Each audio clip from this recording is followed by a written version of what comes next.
Good afternoon. I'm the Reverend Abhi Janamanchi, one of the ministers serving Cedar Lane Unitarian Universalist Church. On behalf of the Mater family and Cedar Lane, I welcome you to this service of remembrance and celebration of the life and the legacy of love of Millie Mater. Thank you for joining us. Please share in the chat your name and where you're joining us from today. We are gathered this afternoon because the curtain of death has fallen between us and one we love, Millie Mater. It is always difficult to say goodbye to a beloved spouse, mother, grandmother, aunt, a longtime friend, and beloved member of our church community. But this service and this life involves a special poignancy in our goodbye because Millie was also a founding member of the Cedar Lane congregation. She and Dawn were among the small community of key leaders who made it possible for all of us to be a part of this religious community today. And throughout all her years in Unitarian Universalism, Millie remained deeply involved and engaged in so many volunteer, social, choral, and community activities at her church. She was deeply respected and much beloved. So, as we grieve with her family, we also grieve for ourselves, for the loss of one who brought such deep joy and love to all she did. When someone we love dies, especially after a long and fulfilling life, family and friends gather with sorrow and gratitude in their hearts. We come in sorrow, confronting the fact that life ends. This is the condition of our birth, that at the end of the road, near or far, stands always our death. All the generations have had to bear this heavy truth. But all of our knowing doesn't make it any easier. The final farewells always come as a loss for which we somehow feel ourselves unprepared. When Sorrow Comes, wrote Unitarian minister A. Powell Davies, who was Millie's first minister at All Souls Unitarian in Washington, D.C., let us accept it simply as part of life. Let the heart be open to pain. Let it be stretched by it. All the evidence says that this is a better way. An open heart never goes bitter, or if it does, it cannot remain so. In this desolate hour, he writes, there is an outcry, a clenching of hands upon emptiness, a burning pain of bereavement, a weary ache of loss. But anguish, like ecstasy, is not forever. There comes a gentleness, a returning quietness, a restoring stillness. This too is a door to life. Here also is a deepening of meaning, and it can lead to dedication, a going forward to the triumph of the soul, the conquering of the wilderness. In the process will come a deepening inward knowledge that in the final reckoning, all is well. In the final reckoning, all is well. And so we gather with gratitude. Gratitude for having known Millie, for being touched and transformed by her love, her joy, her warmth, her friendship, her sharp intellect and wit, her love of music, her zest for life, and for the privilege of having been on life's journey with her. How true are the words of the poet Khalil Gibran, when you are sorrowful, look again in your heart, and you shall see that in truth you are weeping for that which has been your delight. Millie was a delight. She radiated joy. She loved people. She had an optimistic spirit that exuded the very core of her being. And that is the blessing that she gave us, and that is the blessing that we miss and offer our gratitude for. So while death has brought us together, life has gathered us too. Life channeled through Millie's life, and love, life's greatest expression, which survives even death, has gathered us to remember Millie, to mourn her passing, to celebrate her living, and to express gratitude and thanksgiving for the many ways in which she touched our lives. So, in gratitude, we celebrate our memories of Millie, memories of a life well lived. May these, our memories, ease the pain of loss and bring us joy, peace, and assurance that death reminds us of the goodness of life and the sweetness of our love for each other. May the fire of her memory bring to us not only an awareness of the nobility of her life, but renew in us our commitments, strengthen us in our faith, so that we might do the work we have been given to do and be the people we are called to be. Welcome.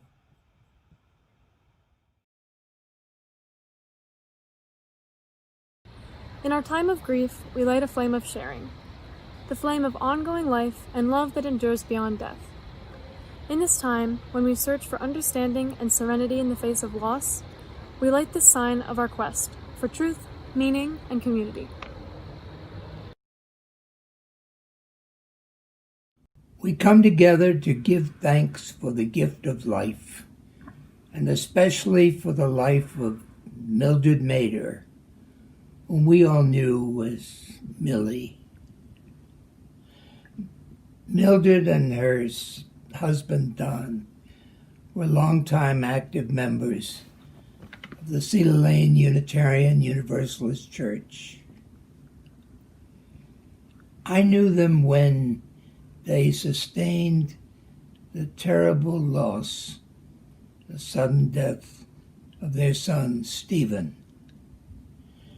And as we gathered to put together a memorial service for Stephen, I remember asking Mildred a question. Is there any anger you are feeling that we ought to include as part of what the service will express? Mildred was swift in her response. I'm not angry, she said. She was simply filled with grief at this loss. People of the Cedar Lane Church and the Garrett Park community gathered to give Don and Mildred all the support they could to help them get through this terrible time. They are remembered, especially at Cedar Lane, for their long participation in the Cedar Lane Choir. After Don's death, Mildred found a home at the Asbury Village, where she received good care through the rest of her days. Happy the one, and happy she alone, she who can call today her own, she who secure within can say, tomorrow do thy worst, for I have lived today. Be fair or foul, or rain or shine, the joys I have possessed, in spite of fate, are mine. Not heaven itself upon the past has power, but what has been, and I have had my hour.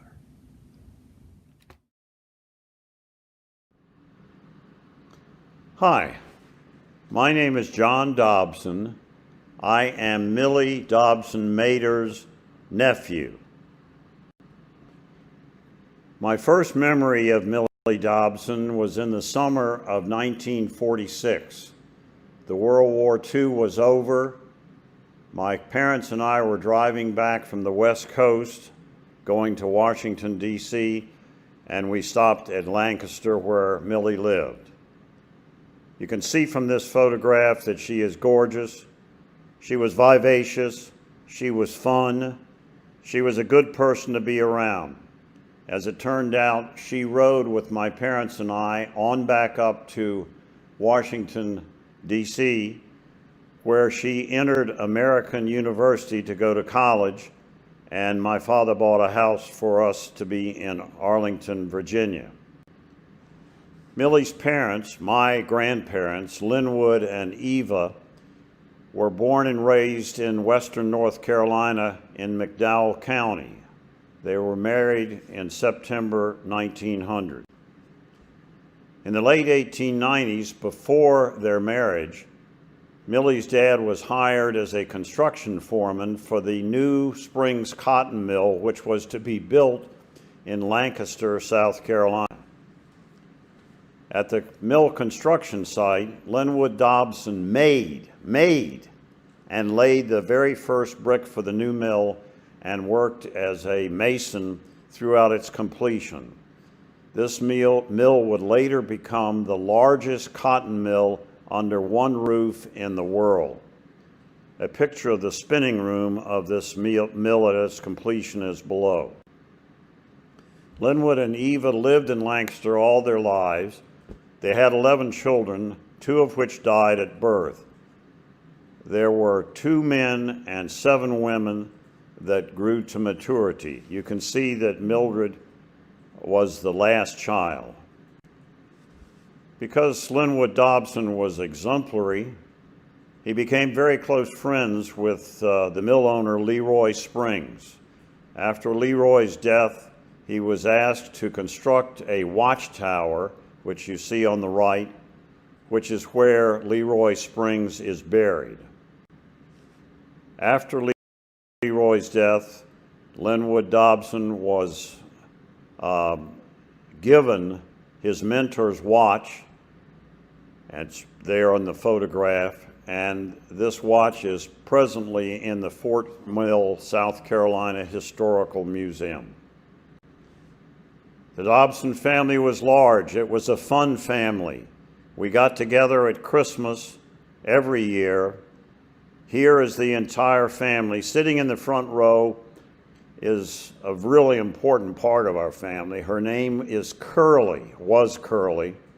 She looked after most of the people that are under 50 years old in this picture, and she is holding Norman, who was the youngest grandson. Mildred Dobson Mater, God rest her soul. You are the new day.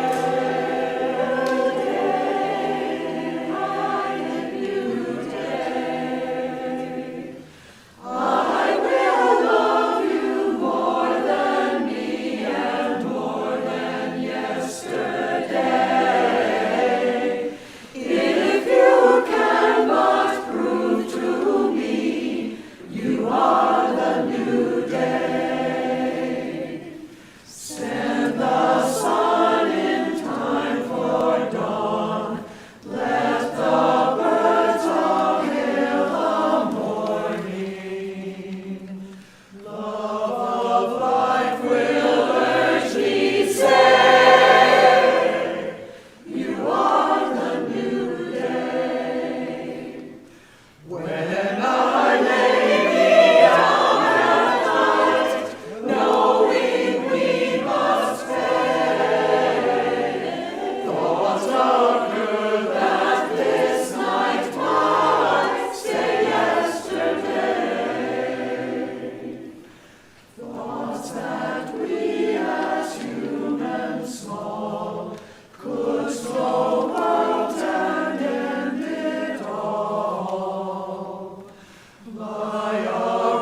My name is Glenys Belay. I have been a member of this congregation since 1967. I served as religious education administrator for 38 years. I am now retired and simply a member again. Millie Mader. She was a slender, tiny person with a big heart and a wide smile. She was a delightful bundle of energy. She was cheerful, welcoming, optimistic, gracious, a positive force in the life of Cedar Lane. As I organized the original, carefully documented early history files at the church archives, I learned about Millie. She and Don were charter members of Cedar Lane, signing the book in late 1951, the year the church was founded at the Chevy Chase Women's Club as a daughter church of All Souls in downtown Washington under the guidance of their minister, A. Powell Davies. The church service was brought to the congregation at the Women's Club by the electronic system at the time, the telephone, which was hidden in a basket of flowers. On opening Sunday in late 1951, there were about 80 adult members and 169 children. By 1958, this small band of young, energetic, and committed men and women had grown to several hundred.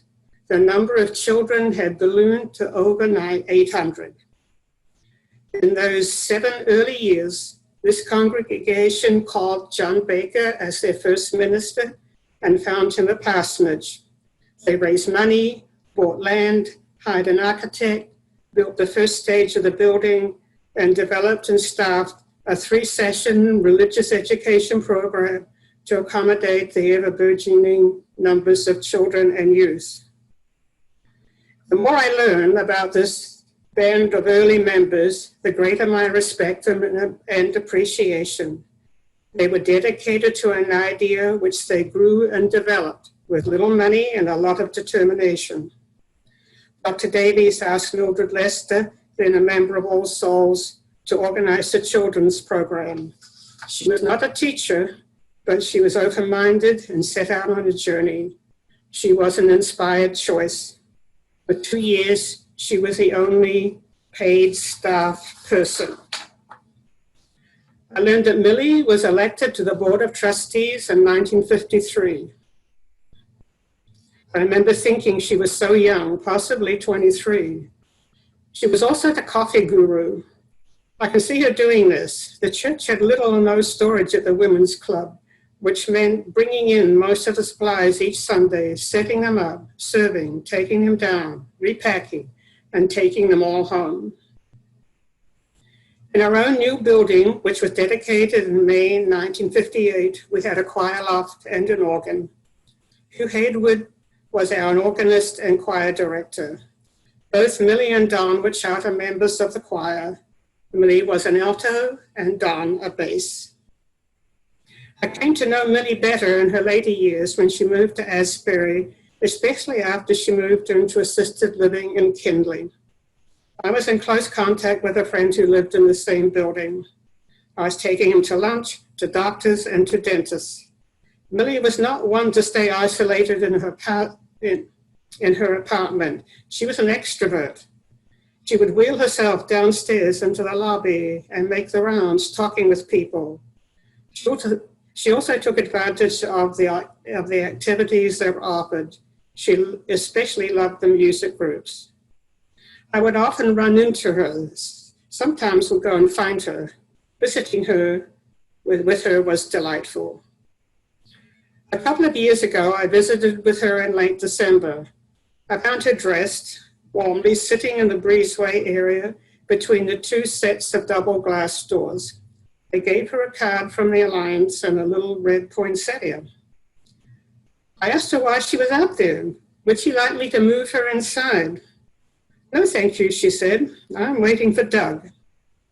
She was not sure when he was coming, but she wanted to be ready for him. It was about 1:30 on a weekday afternoon. In searching my files, I found these words written by Carl Sandburg. You can't go tramping through You can't go tramping around from church to fulfill your obligations. You've got to settle on one church, throw your life into it, and build it up. You've got to feel the importance of your own individual participation in its life. Millie did that. Maybe learn from her example. I close with these words. Let us leave this place in peace, cherishing the memories of this life and celebrating Millie with our loving. Goodbye, Millie.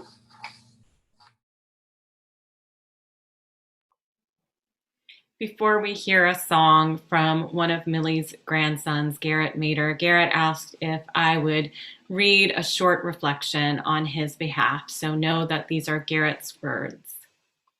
Grandma Millie was a huge figure in my early childhood. I always enjoyed going over to her house across town and spending time with her and Grandpa Don. Millie made excellent chocolate cake, had a backyard that was great for running around and hiding in, but most importantly, to me, she would play the piano. I loved to watch her focused eyes follow the notes on the page while her hands crafted melodies and chords with what seemed to be magical precision. Some of my earliest musical memories are just banging around on the piano in her house and getting so much joy out of the nonsense I was making. I also began playing guitar in her living room when I was 14 and have since become a professional guitarist and musician. I have no doubt that the experience of the joy that Millie got from singing songs and playing piano is a large reason why I love music so much today.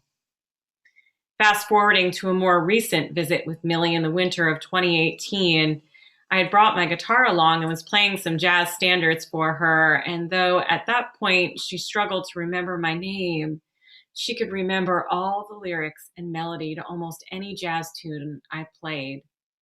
The song you're about to hear is one of the tunes I played with her that day, and every time I play it, I think back for a second to sitting on the couch in her Asbury apartment and singing the old lyrics along with her. Please enjoy that old feeling. I love you, Grandma Millie.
Well, hi. I'm Scott Mater, Millie's son. For those of you who are just acquainted with her in Garrett Park area. Hey family. Hey friends. I remember a lot of wonderful things about Millie. I appreciate her work raising boys more now that I've done it myself with Rita. I'll share one story from the 2 years we were in Germany. She worked so hard.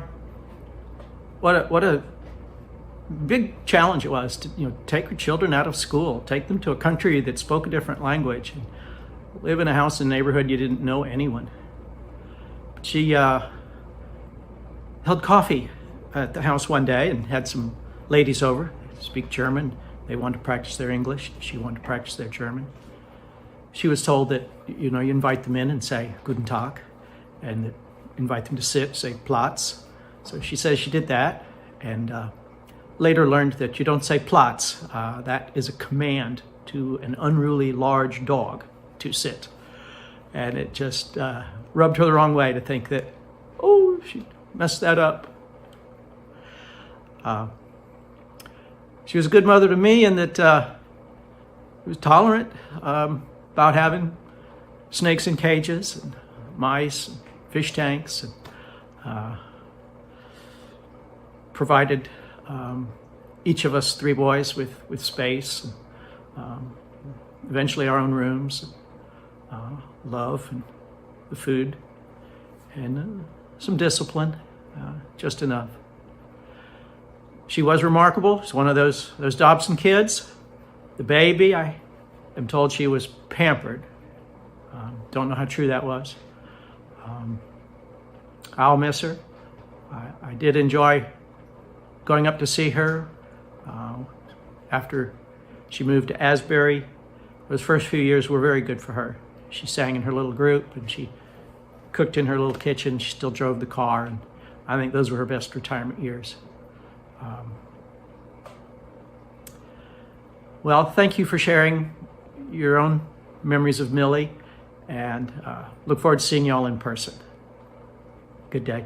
I think I'm going to stop this, take it out, and try to find my wife.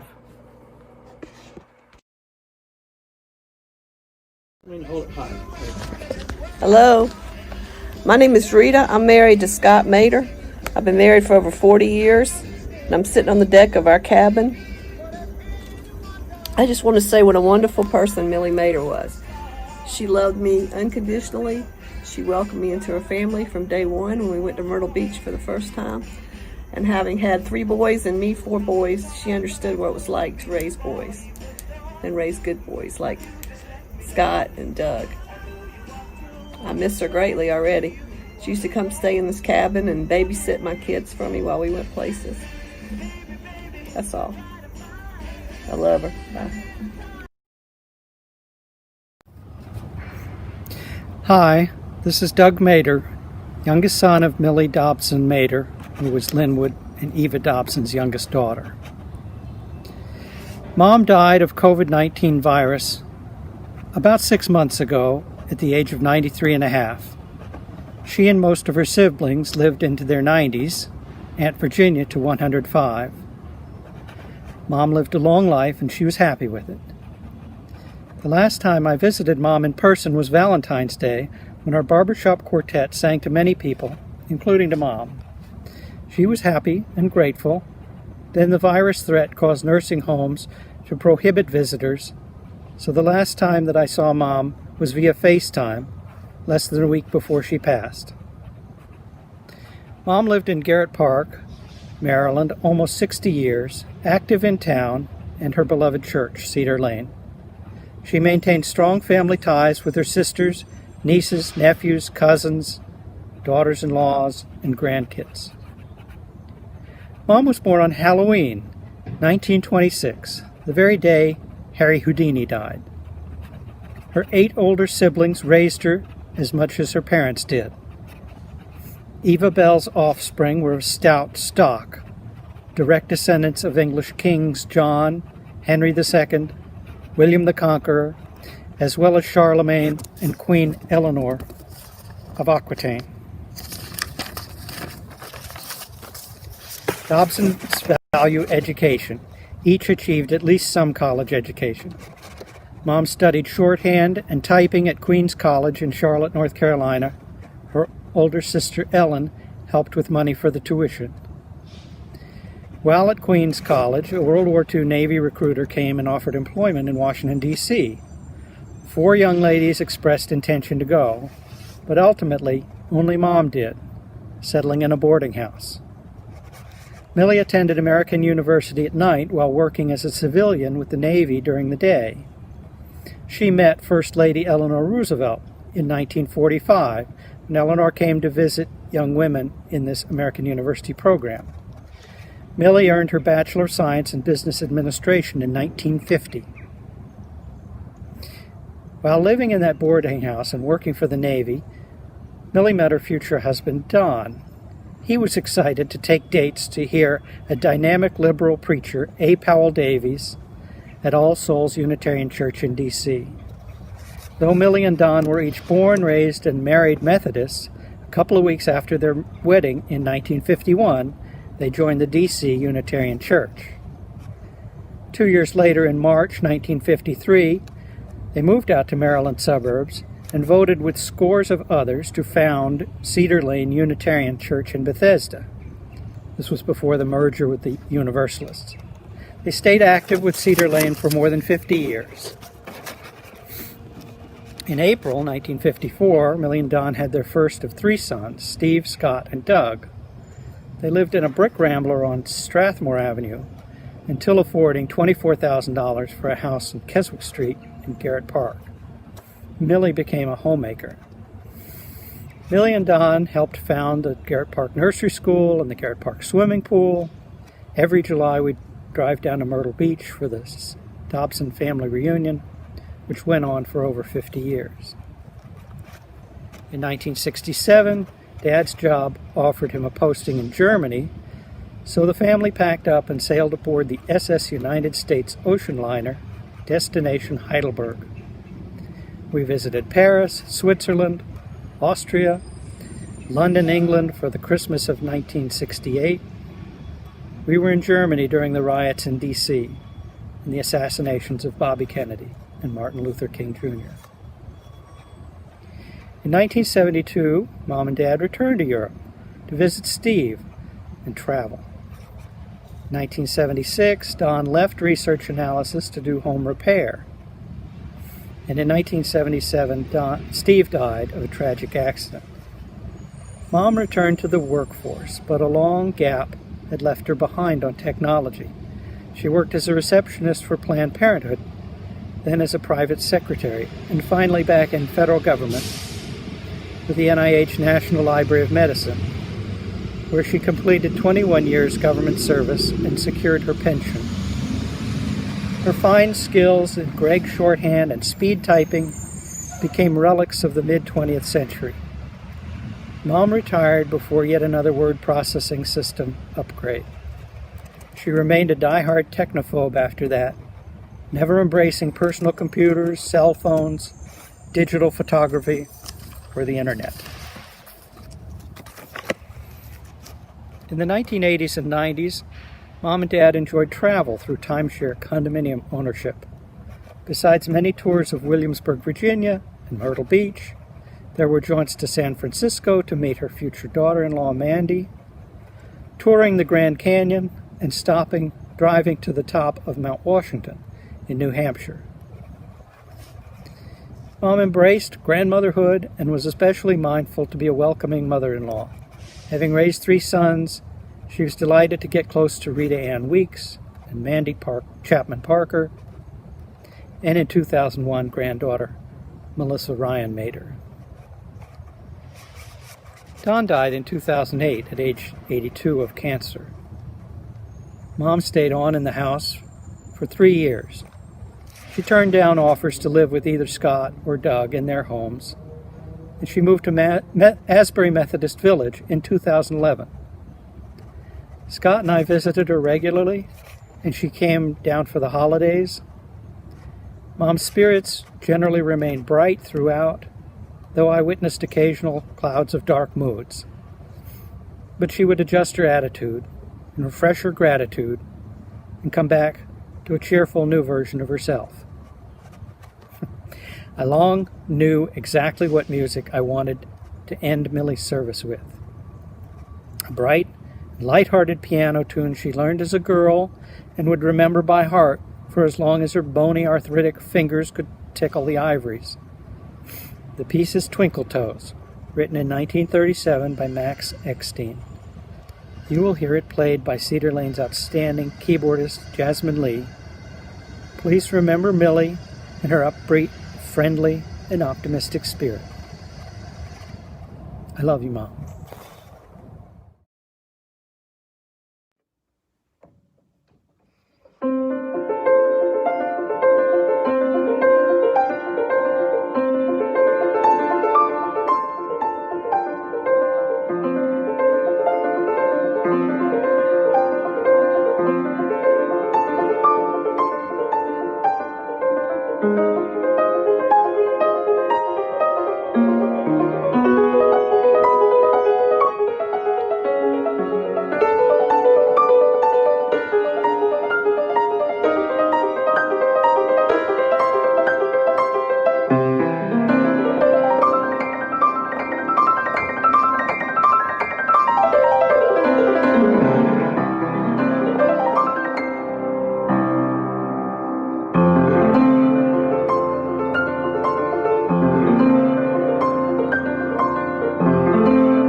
When I think of Millie, I think of how she was tiny in stature, but mighty in spirit. Millie had that gigantic smile and that warm heart and that quick wit. She and Dawn were people of vision. They didn't just found Cedar Lane as if that wasn't big enough to be charter members of Cedar Lane. They worked tirelessly in Garrett Park to create spaces for children, to create community. Millie worked at Planned Parenthood. Everywhere she was, she brought her Unitarian and Unitarian Universalist values. And she could enlist people in her vision. Her positivity was infectious. We will miss her bright spirit, all of us, each and every one. It was interesting to learn that Millie was a descendant of royalty. It makes sense, doesn't it? I share some words with you as we process this time, as we process our grief and our memories together. They're from Alfred Tennyson. It's called Crossing the Bar. Sunset and evening star, and one clear call for me. And may there be no moaning of the bar when I put out to sea. But such a tide as moving seems asleep, too full for sound and foam, when that which drew from out the boundless deep turns again home. Twilight and evening bell, and after that the dark. And may there be no sadness of farewell when I embark. For though from out our bourne of time and place the flood may bear me far, I hope to see my pilot face to face when I have crossed the bar. Will you pray with me? Holy One of many names, Spirit of life and love, be with us now in this moment as we process our collective grief. And as we gather close the memories we hold of this amazing, bright spirit, Millie Mater, whom we were gifted to know personally. May we draw learnings from her life and from our shared memories. May they germinate in our spirits and then sprout into something like more vision, more courage to live boldly, the power to love our family more deeply, or something else. May it be so. Amen. And blessed be.